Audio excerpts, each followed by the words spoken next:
BRS రాష్ట్ర senior నాయకురాలు సుమిత్రా ఆనంద్ గారు మనతో ఉన్నారు. ఆమెను అడిగి తెలుసుకునే ప్రయత్నం మనం చేద్దాం. మేడం నమస్తే. నమస్తే మేడం చెప్పండి మేడం, ఇక్కడ బీఆర్ఎస్ మాజీ మంత్రి హరీష్ పైన ఎన్నో ఆరోపణలు చేస్తున్నారు. ఆయన వర్షాలు పడకుండా అధికారం కోసం సూత్రపూజలు చేయిస్తున్నాడు అని చెప్పేసి ఇక్కడ పిసిసి అధ్యక్షుడు మహేష్ కుమార్ గౌడ్ అదేవిధంగా చెప్పాడు. సో ఎమ్మెల్సీ అద్దంకి దయాకర్ ప్రభుత్వ ఇక్కడ ఆ మాటలే మాట్లాడుతున్నాడు. మరి దీన్ని ఎట్లా చూస్తారు? సూత్రపూజలు అంటే ఏంటి? ఇప్పటికీ అవి ఉన్నాయా? ఉన్నారు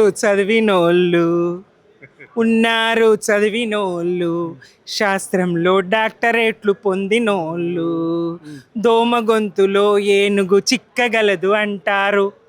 ఇగో ఇట్లాంటి వాళ్ళే దోమ గొంతుల ఏనుగు చిక్కగలదు అని అద్దంకి దయాకర్ లాంటి వాళ్ళు మాట్లాడడం. సరే, ఆయనకు ఒక నామినేటెడ్ కోట ఎమ్మెల్సీ వచ్చింది. ప్రజల అభిమానం లేదు, ప్రజల్లో 4 ఓట్లు సాధించుకునేటువంటి స్థాయి నాయకత్వం కాదు. ఆయన నామినేటెడ్ కోట ఎమ్మెల్సీ కాబట్టి రేవంత్ రెడ్డి గారు దయదలిసి ఇచ్చిండ్రు కాబట్టి ఆయన్ని కాపాడడానికి ప్రజల దృష్టి మళ్లించడానికి, మీడియా దృష్టి మళ్లించడానికి అప్పుడప్పుడు ఇట్లా మాట్లాడతాడు అని అనుకుందాం. తీవ్ర వ్యాఖ్యలు చేస్తూ ఉంటాడు. ఒకటి ఆయనకు అది ఉంది, రక్షణ కవచం. కులం అనే రక్షణ కవచం, దళిత్ కార్డు ఉపయోగించి నన్నెవ్వరూ ఏం చేయలేరు, నన్నెవ్వరూ ఏం అనలేరు అని ఆయన అది ఉపయోగించుకొని మాట్లాడుతూ ఉంటారు. ఇక ఈ సామ రామ్మోహన్ రెడ్డి ఎమ్మెల్సీ టికెట్ ఆశిస్తున్నాడట కాబట్టి ఆయన కూడా రేవంత్ రెడ్డిని మెప్పించడానికో ఒప్పించడానికో మాట్లాడిండు అనుకుందాం. మూర్ఖపు వ్యాఖ్యలు చేసిండు అనుకుందాం. మహేష్ కుమార్ గౌడ్ గారు ఎందుకు మాట్లాడతారో అర్థం కాదు. గాంధీ భవన అది మూర్ఖుల నిలయమా, మూర్ఖుల అడ్డానా, మూడుల అడ్డానా, అజ్ఞానుల అడ్డానా తేల్చి చెప్పినట్టు అయింది కదా తెలంగాణ ప్రజలకు. అది కాంగ్రెస్ లీడర్ల నిలయం కాదు, అది దేశానికి స్వాతంత్రం సంపాదించి పెట్టి 140 ఏళ్ళ చరిత్ర కలిగినటువంటి కాంగ్రెస్ నాయకులు అంటే ఆ వారసులు ఉన్నటువంటి భవనం కాదు అది. అజ్ఞానులు, మూడులు, మూర్ఖులు ఇవాళ వాళ్ళకు ఆవాసంగా, నిలయంగా గాంధీ భవన్ను మారుస్తున్నారు. దయచేసి పేరు మార్చండి. అజ్ఞానుల అడ్డానో మూర్ఖుల నిలయమనో మార్చుకోండి. లేకపోతే ఏందండి, క్షుద్ర పూజలు ఎక్కడి అసలు ఉంటాయి? ఆ క్షుద్ర పూజలు ఎందుకంత బలంగా నమ్ముతున్నారు? గతంలో మిమ్మల్ని మీ చెవులో పువ్వులు పెట్టి మిమ్మల్ని ఏమైనా నమ్మించిండ్రా? మీ చేత క్షుద్ర పూజలు చేయించిండ్రా? బీఆర్ఎస్ను ఓడించడానికి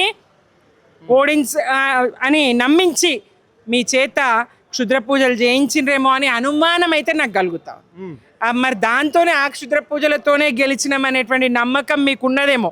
మూర్ఖత్వం. ఏం చేస్తాం? మీరు క్షుద్ర పూజలు చేసి గెలవలేరు. ఆ క్షుద్ర పూజల కారణంగా బీఆర్ఎస్ ఓడను లేదు. మీరు వాళ్ళకి నమ్మకం అది.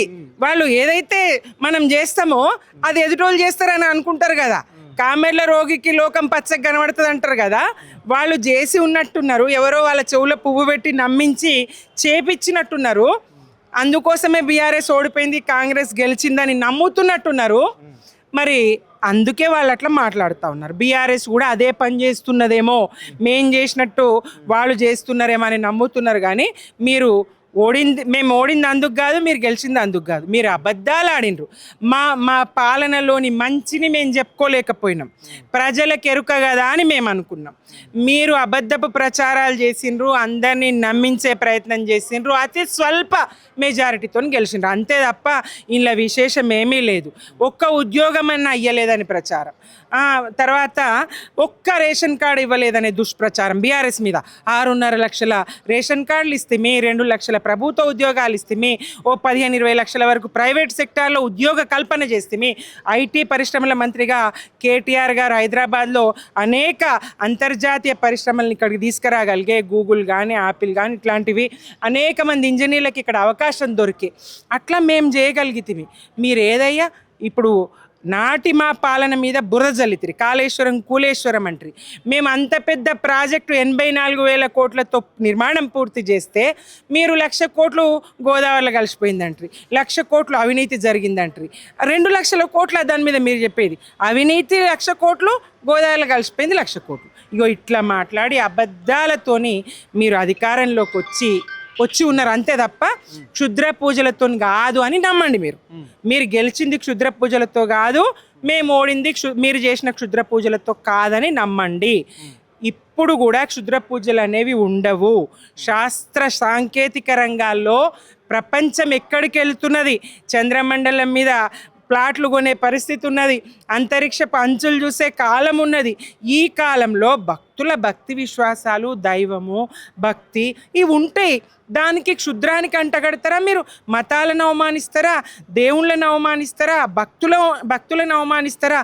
ఇప్పుడు వాళ్ళన్న గుడికి పోవాలంటే భయపడాలి. ఇక గుడికి పోతే అనుమానపడతారేమో, మరి క్షుద్ర పూజ చేయడానికి పోయిందని ప్రజలు అనుకుంటారేమో, మరి గుడికి పోవడానికి కూడా ఆయన కూడా అన్నది అదే. తిరుపతికి పోతేనేమో ప్రెస్ మీట్లా ప్రెస్ వాళ్ళకి చెప్తాడు నేను ఇది ఇట్లా మొక్కున్నా అని చెప్పేసి.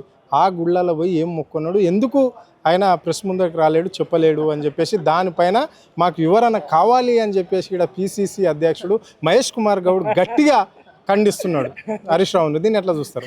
మూర్ఖపు వాదన. తిరుపతి ఈ రాష్ట్రంలో ఒక్క రాష్ట్రంగా ఉండే తిరుపతి తెలుగు రాష్ట్రము. అక్కడ మీడియా హరీష్ రావు గారిని గుర్తుపడుతుంది, మీడియా పరిగెత్తుకొని వచ్చి ప్రశ్నిస్తుంది. మీరు భగవంతుని దర్శించుకున్నారు, ఏం మొక్కిండ్రు, ఏం చేసిండ్రు అడుగుతుంది. పక్క రాష్ట్రాలల్లో పోయిన దేవుని కాడల్లో మన మీడియా ఉంటుందా? మనల్ని గుర్తుపట్టే పరిస్థితి ఉంటుందా? మనల్ని ఆహ్వానించి మీడియాతో మాట్లాడించే పరిస్థితి ఉంటుందా? ప్రతి చోట మీడియాతో మాట్లాడతారా? ఉండదు కదా, కాదు కదా. ఇప్పుడు మహంకాళమ్మ దగ్గర, బోనాల దగ్గర మాట్లాడిండ్రు సీఎం గారు లేదా ఇంకెవరన్నా. ప్రతి గుడి దగ్గర మాట్లాడగలుగుతారా? సాధ్యమవుతుందా? కాదు కదా. మీ మూర్ఖత్వాన్ని, మీ మూఢత్వాన్ని, మీ అజ్ఞానాన్ని ప్రజల మీద రుద్దకండి తండ్రి. కాంగ్రెస్ నాయకులారా, క్రిమినల్ వేస్ట్ నాయకులారా, criminal waste party, criminal waste ప్రభుత్వము. మీరు పాలననే చేత కాదంటే పనికి మాలిన మాటలు ఒకటా మీదకెళ్ళి, ఏలడం చేత కాదంటే ఈ ఎక్కిరింతలా మీద నుంచి ఎక్కడే అయ్యా క్షుద్ర పూజలు, ఎవరిని నమ్మించాలని చూస్తారు? ఇది పద్ధతి కాదు. గాంధీ భవన్ పేరు మారుస్తారా, మీ తీరు మార్చుకుంటారా? కాంగ్రెస్ మహేష్ కుమార్ గౌడ్ గారు మీకేం దుర్గతి పట్టిందండి? మీ పిసిసి ఉన్నత స్థాయిలో హోదాలో ఉన్న మీరు ఈ స్థాయిలో మాట్లాడడం నిజంగా ప్రజలు ఎట్లా నవ్వాలి, ఎట్లా అర్థం చేసుకోవాలి? వాళ్ళకంట లేదు, వాళ్ళిద్దరూ అంటే వదిలేయండి. మీరేంది ఇట్లా మాట్లాడడం? మీ స్థాయిని ఎందుకు మీరు దిగజార్చుకుంటారు? ముఖ్యమంత్రి గారిని కాపాడడానికి, పాలనా వైఫల్యాన్ని కప్పిపుచ్చడానికి మీరెందుకు ఈ స్థాయికి దిగజారి మాట్లాడి మీకున్న పతార పోగొట్టుకుంటారు? మహేష్ కుమార్ గౌడ్ గారు, మీరు వెనక్కి తీసుకోండి వ్యాఖ్యలు. వాళ్ళు వాగే వాళ్ళని వాగనిద్దాం, మాట్లాడే వాళ్ళని మాట్లాడనిద్దాం. వాళ్ళ మూర్ఖత్వం మీద ప్రజలు ఉమ్మేయనిద్దాం. కొట్టుకపోతారు అమ్ములో, కొట్టుకపోనిద్దాం. మీరు మీ వ్యాఖ్యలు వెనక్కి తీసుకోండి. అయినా సరే మేము న్యాయ పోరాటం చేస్తాం, మేము ప్రజల పక్షాన నిలబెడతాం. పల్లెత్తు మాట మిమ్మల్ని అనలేదు. చూడండి ఎంత గొప్పతనం, ఎంత హుందాతనం. మీడియా సమావేశంలో మీరు ఇవాళ ఊహించుంటారు కాంగ్రెస్ నేతలు, హరీష్ రావు గారి మీడియా సమావేశం అంటే తప్పకుండా ఈ క్షుద్ర పూజల సంగతిని ఖండిస్తారు అని మీరు ఊహించి ఉండొచ్చు. మాకు ఈ చిల్లర మాటల మీద వివరణలు ఇచ్చుకొని సమయాన్ని వృధా చేసే పరిస్థితి లేదు. తెలంగాణ ప్రజలకు జరుగుతున్న అన్యాయము, నీటి వాటా విషయంలో జరుగుతున్న అన్యాయము, నిమ్మకు నీరెత్తినట్టు మౌనంగా ఉండి చంద్రబాబుకు సహకరిస్తున్నటువంటి ఈ శిష్యుని రేవంత్ పాలన వైఫల్యాన్ని మేము ఎత్తి చూపుతాం తప్ప, హరీష్ రావు గారు హుందాగా ఉంటారు తప్ప, అవసరమైతే న్యాయ పోరాటం చేస్తాం. దానికోసం ప్రజల సమయాన్ని, మీడియా సమయాన్ని వృధా చేయదలుచుకోలేదు. మేము ప్రజల పక్షమే, బీఆర్ఎస్ ఉంటుంది ఎప్పటికైనా. Right, thank you. ఇది సూత్ర పూజలు అనేది ఇప్పటి వరకు కూడా ఈ కాలంలో కూడా ఉన్నాయా అని చెప్పేసి కూడా ఆమె ప్రశ్నించడం అనేది జరిగింది. అంటే ఎవరో తెలియక వాళ్ళు మాట్లాడతారు కానీ పిసిసి అధ్యక్షుడు మాట్లాడడం ఏంటి, ఆయన వాక్యాలను వెంటకి తీసుకోవాలి అని చెప్పేసి కూడా ఆమె స్పష్టంగా చెప్పడం జరిగింది. ఇప్పటి వరకు కూడా ఎవరు కూడా అంత పెద్ద మాట మా మాజీ మంత్రికి మీరు అన్న కానీ ఎవరు కూడా బీఆర్ఎస్ పార్టీ నుంచి కానీ బీఆర్ఎస్ తరఫున నుండి మాట్లాడలేదు అని చెప్పేసి కూడా ఆమె చెప్పడం జరిగింది.